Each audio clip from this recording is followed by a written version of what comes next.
మేడ్చల్ జిల్లాలో ఆర్టీసీ కార్మికుల సమస్యలు మళ్లీ తెరపైకి వచ్చాయి. కార్మికులపై తీవ్ర అన్యాయం జరుగుతోందని ఆర్టీసీ కార్మికుల జేఏసీ నేత అశ్వత్థామరెడ్డి ఆందోళన వ్యక్తం చేశారు. బుధవారం సాయంత్రం మేడ్చల్ డిపోను సందర్శించిన ఆయన సమ్మెలో పాల్గొంటున్న కార్మికులతో సమావేశమయ్యారు. ఈ సందర్భంగా మాట్లాడుతూ ఆర్టీసీ యాజమాన్యం కార్మికులను తీవ్రంగా వేధిస్తుందని ఆరోపించారు. చిన్న తప్పులకు కూడా కఠిన చర్యలు తీసుకుంటూ ఇంక్రిమెంట్లు ఆపడం, ఉద్యోగాల నుంచి తొలగించడం జరుగుతోందని 2020లో జరిగిన కార్మిక ఒప్పందం కార్మికులకు నష్టదాయకమైందని రాఘవచారి కమిషన్ కూడా ఇదే విషయాన్ని స్పష్టం చేసిందని పేర్కొన్నారు.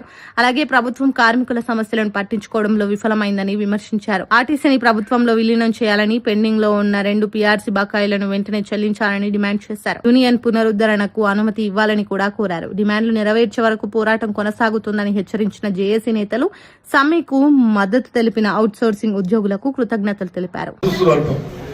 మన సాధక పథకాలు వాస్తవాలు స్థితిలో ఈ ప్రభుత్వాలు లేవు. కేవలం వాళ్ళ పబ్బం కట్టుకుంటే ఏరు దాటేంత వరకు ఓడమల, ఏరు దాటాక పోవడమల, ఏరు దాటేంత వరకు ఏం చేస్తున్నా మలైతత అంటారు. ఏరు దాటే బొడమలైతత అంటారు. అట్లా ఈ ప్రభుత్వాలు ఆ విధంగా ఉంది. దీంట్లో ఇప్పుడు మనం చిన్న జీవితాలు మనం చెప్తున్నాం. ఆ రోజు చెప్పింది, ఈరోజు చెప్పింది అదే చిన్న జీవితాలు. మరి కష్టపడి ఇలా 12-13 గంటల డ్యూటీలు మన పాకిస్తాన్ ఇండియా బార్డర్ కావచ్చు, చైనా ఇండియా బార్డర్ కావచ్చు, బార్డర్ కాడ సెక్యూరిటీ వాళ్ళు ఎంత నీతి పనిస్తారో మన దాంట్లో అంత నీతి చేస్తారు. మన 14 గంటల డ్యూటీ దిగి 14 డ్యూటీ చేసి మళ్ళీ పొద్దున్న డ్యూటీ చేసినా పోతాం. మరి ప్రభుత్వంలో 2.5 సంవత్సరాలు అయింది అంటే పార్ట్ ఆఫ్ ద 50% ప్రభుత్వం కాలం జరిగింది. నువ్వు 2.5 సంవత్సరాలు మిగిలిందిగా.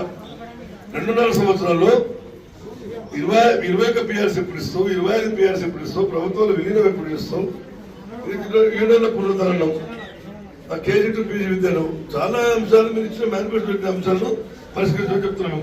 మేము మొన్న చెప్పింది అదే మంత్రి గారికి. ఇప్పుడు వారం కింద ఇచ్చిన మంత్రి గారు వారం కింద ఇచ్చినప్పుడు ఏం చెప్పిన మేము, సార్ ముందు ఒక పీఆర్సీ డిక్లేర్ చేయండి. ఫస్ట్ ఒక పీఆర్సీ డిక్లేర్ చేస్తే యూనియన్ జూన్ 2 తెలంగాణ అవతరణ దినం ఆ రోజు అపాయింట్ ప్రకటించండి.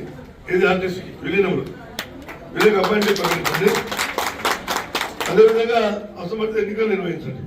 ఆర్టీసీలో కార్మిక సంఘాల ఎన్నికలు నిర్వహించండి. కార్మికులకు స్వేచ్ఛ చేయండి. కార్మికులకు స్వేచ్ఛ వాతావరణంలో ఎవరు పనిచేస్తారో, ఏ నాయకత్వం ఉన్నారో కార్మికులే నిర్ణయించుకునే రూలు చట్టం ఉంది కాబట్టి దాన్ని అమలు చేయమని చెప్పినాము.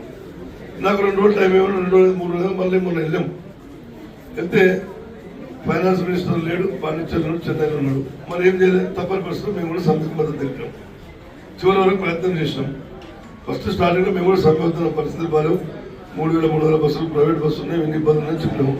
కానీ కార్మికులు తీవ్ర ఆందోళనకు గురి, ఇంతకు మించి మనం ఏం చేయలేం, సావోరేవో తెలుసుకుందామన్న పరిస్థితి వచ్చింది. ప్రత్యేకంగా హైదరాబాద్ సిటీలో దారుణంగా ఉంది కార్మిక అశాంతి. ఇక్కడ ఇక్కడ ఉన్న పరిస్థితులు అక్కడ ఉన్నాయి. ఒకప్పుడు హైదరాబాద్ సిటీ డ్యూటీలు అంటే లాడుకబేట అంటుండే, అంతా 7.5 గంటల డ్యూటీలు, 6 గంటల 50 నిమిషాలు డ్యూటీ, 40 నిమిషాలు టేక్ ఓవర్ హ్యాండ్ ఓవర్. ఇలా పరిస్థితి లేదు హైదరాబాద్ డ్యూటీలో. ఎలక్ట్రిక్ బస్సులు ఎంత అనాలోచించారంటే 2000 ఎలక్ట్రిక్ బస్సులు వస్తాయి. ఎప్పటికి వస్తాయి? ఇంకా 2 నెలలు పడతాయి. ఈ సంవత్సరం 300 బస్సులు వస్తాయి, ఎలక్ట్రిక్ బస్సులు వస్తాయి. మేనేజ్మెంట్ అసలు ఎవరు చెప్తారో, ఆర్జీలు ఎవరు చెప్తారో అప్పుడే నోటీస్ బోర్డు వేసి అవసరమైతే కరీంనగర్ జోన్ పోతారా, ఏ జోన్ పోతారో మీరు అప్లికేషన్లు పెట్టండి. ఎందుకంత బలవంతంగా తీసుకోవడం? ఇప్పుడు 300 బస్సులు అంటే నీకు 600 మంది డ్రైవర్లు అవుతారు. సపోజ్ అంటే 2009లో బెంగళూరు కమిటీ ఒక రిపోర్ట్ ఇచ్చింది, ఈ హైదరాబాద్ విశ్వనగరం ఎదుగుతుంది, ఇక్కడ కనీసం 6,500 నుంచి 7,000 బస్సులు వరకు వచ్చింది. అంటే 6,500 బస్సులు అంటే ఆ రోజు 38,000 బస్సులు ఉండే. ఆ రోజు తెలంగాణ రాకముందు కేసీఆర్ సభ వచ్చాక 2,500 బస్సులు అయినాయి. బస్సులు కొనలేదు. మళ్ళీ మధ్యలో 200 బస్సులు పెరిగినాయి, 205 బస్సులు పెరిగినాయి. అంటే ఇప్పుడు కేవలం 3,045 బస్సులు హైదరాబాద్ సిటీలో తిరుగుతున్నాయి. ఈ 6,000 బస్సులు కావాలని 2009లో ఐఏఎం రిపోర్ట్ ఇచ్చాక ఇంకా పట్టణం ఎంతో విస్తీర్ణించింది, ఎంతో పెద్దగా అయిపోయింది. మెట్రో తీసుకున్నా, ఎక్కడ తీసుకున్నా.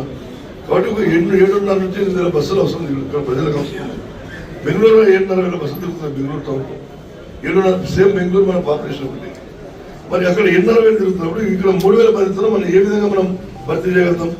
ఇక్కడ మెట్రో కన్నా అక్కడ మెట్రో ఇంకా ఎక్కువ తిరుగుతుంది.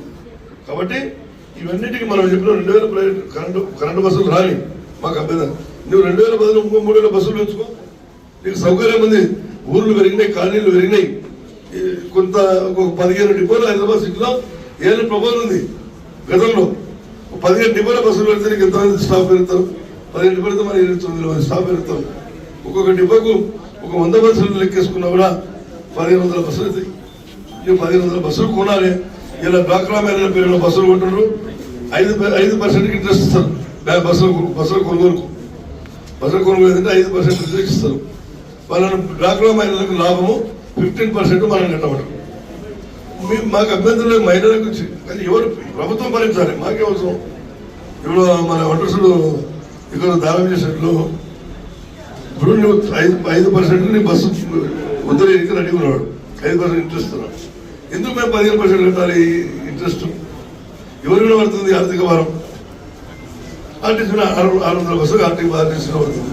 ఎవరైనా అర్థమయ్యామని చెప్తాం. జీవో ఇచ్చిన ప్రభుత్వం భరించదు. నిన్నాక ఉన్న 1600 బస్సులు వరకలు పోయినాయి. ఇది మీటింగ్ పోయినాయి, మీటింగ్ కూడా పోయింటాయి. ఆ డబ్బులు చెల్లించారు. అన్ని